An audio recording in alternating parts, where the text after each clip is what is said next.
15ই August এই দিনটির সাথে আমাদের প্রতিটি ভারতবাসীর কত আবেগ না জড়িয়ে আছে বলো। স্বাধীনতা দিবস, ভারতবর্ষ স্বাধীনতা পেয়েছে। স্বাধীন দেশের নাগরিক হিসাবে আমরা গৌরব বোধ করছি, তাই না? স্বাধীন দেশ, স্বাধীন দেশের তকমা পেয়েছে, পৃথিবীর ইতিহাসে নিজের নাম নথিভুক্ত করেছে।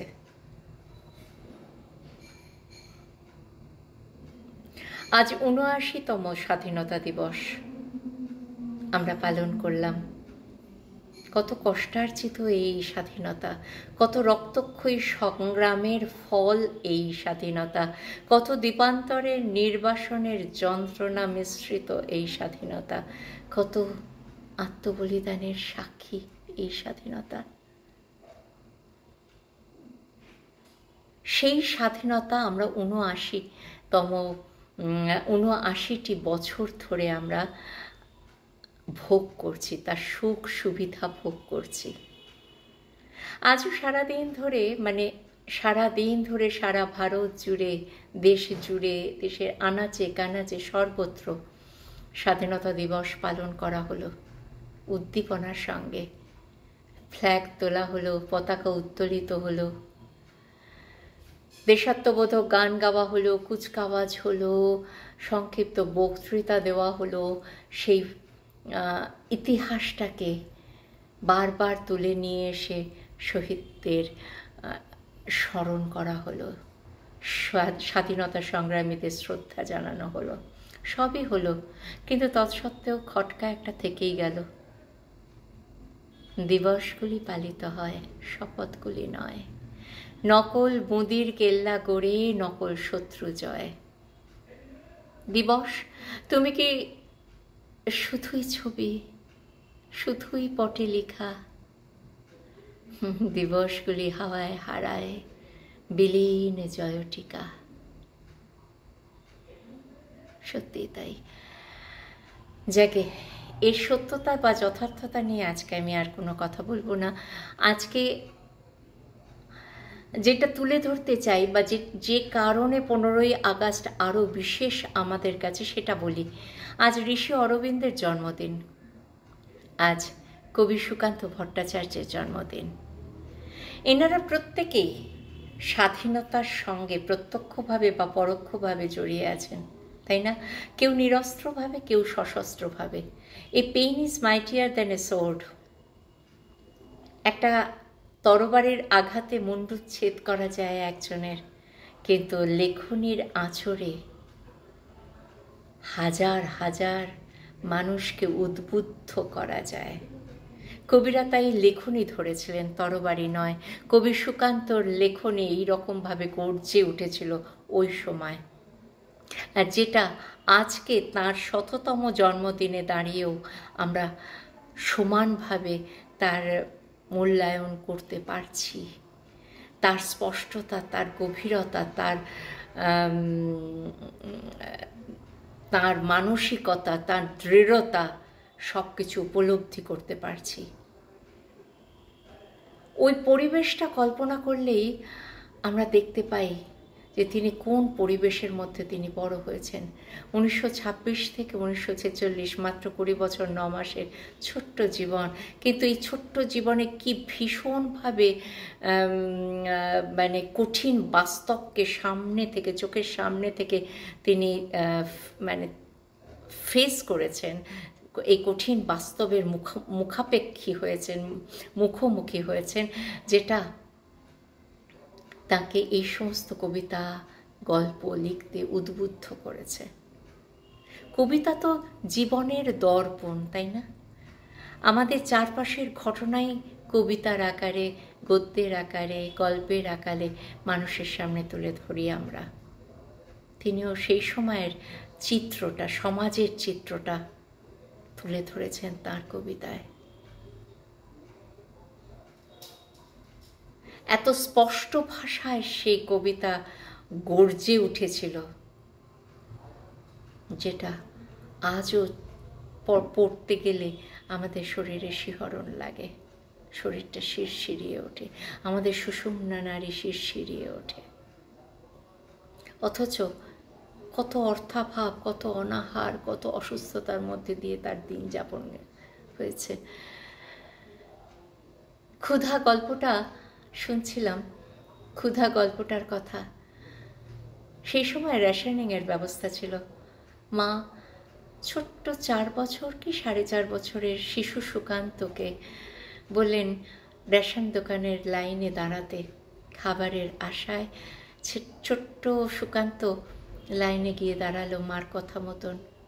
মা বেশ কিছুক্ষণ পর সংসারের কাজ সেরে যখন এলেন, দেখলেন তার ছেলেটি ঘামে ভিজে গেছে, কিন্তু তবু সে লাইন ছাড়েনি। মা বললেন আজকে বোধহয় দেবে, পাউরুটি দেবে। ওই পাউরুটির আশায় তার চোখটা চকচক করে উঠল। খিদে পেটে তো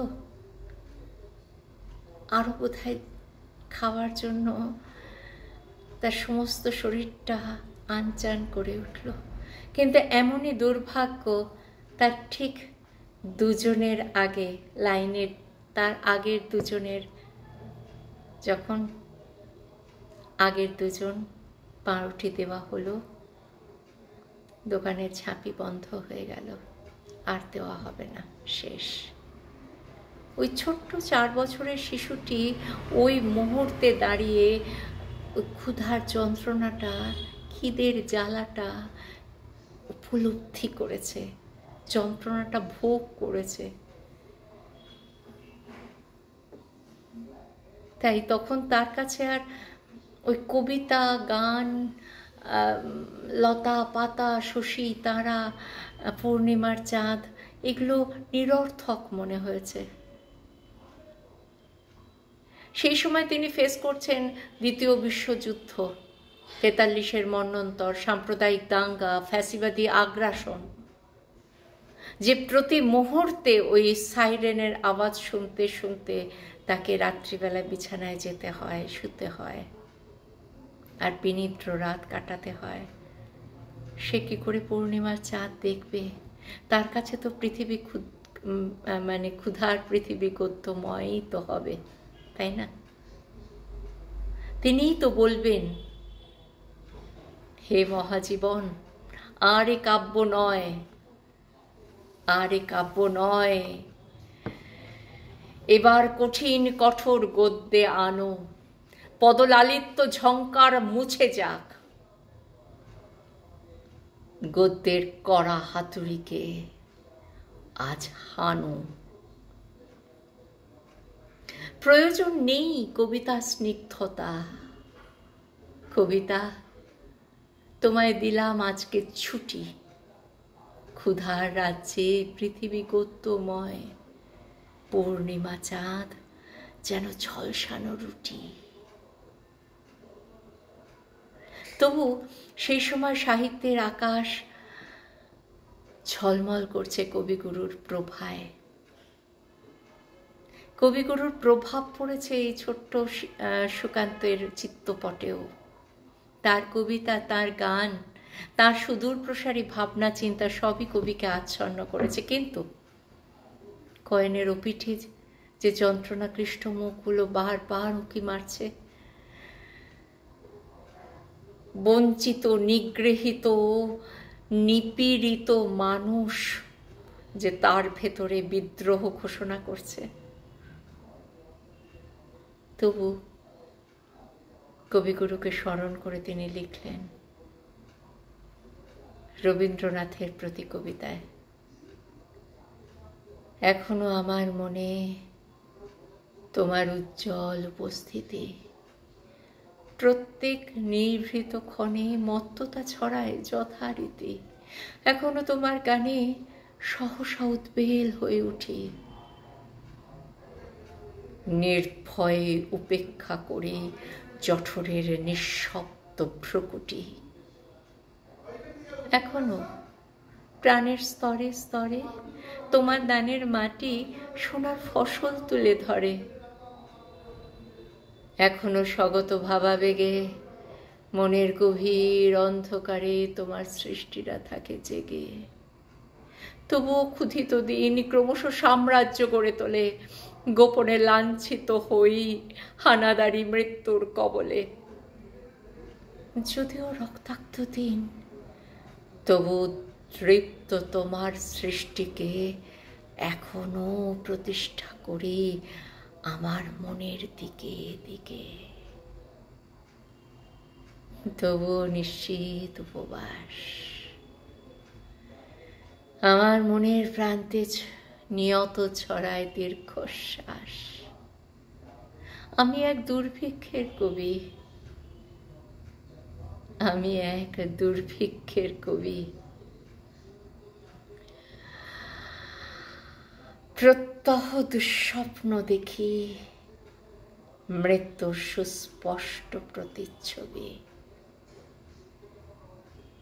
আমার বসন্ত কাটে খাদ্যের সারিতে প্রতীক্ষায়, আমার বিনিদ্র রাতে সতর্ক সাইরেন ডেকে যায়, আমার রোমাঞ্চ লাগে অযথা নিষ্ঠুর রক্তপাতে, আমার বিস্ময় জাগে নিষ্ঠুর শৃঙ্খল দুই হাতে। তাই আজ আমারও বিশ্বাস শান্তির ললিত বাণী শোনাইবে ব্যর্থ পরিহাস। তাই আমি চেয়ে দেখি প্রতিজ্ঞা প্রস্তুত ঘরে ঘরে, দানবের সাথে আজ সংগ্রামের তরে। তাই তিনি প্রত্যেক মুহূর্তে বলছেন, জাগবার দিন আজ, দুর্দিন চুপি চুপি আসছে। তাই পণ কর দৈত্যের অঙ্গে, হানব বজ্রাঘাত, মিলব সবাই একসঙ্গে। অর্থাভাব, অনাহার, অসুস্থতা সব কিছুকে উপেক্ষা করে তিনি বলতে পেরেছেন। তিনি শুধু নিজের জন্য বাঁচতে চাননি, তিনি সমসামিত্ব প্রতিষ্ঠার জন্য বাঁচতে চেয়েছিলেন। তিনি নতুন পৃথিবী, নতুন শিশুকে একটা নতুন পৃথিবী দান করতে চেয়েছিলেন। তাই সবশেষে তার অঙ্গীকার ছিল, অবশেষে সব কাজ শেষে আমার দেহের রক্তে নতুন শিশুকে করে যাব আশীর্বাদ, তারপর হব ইতিহাস।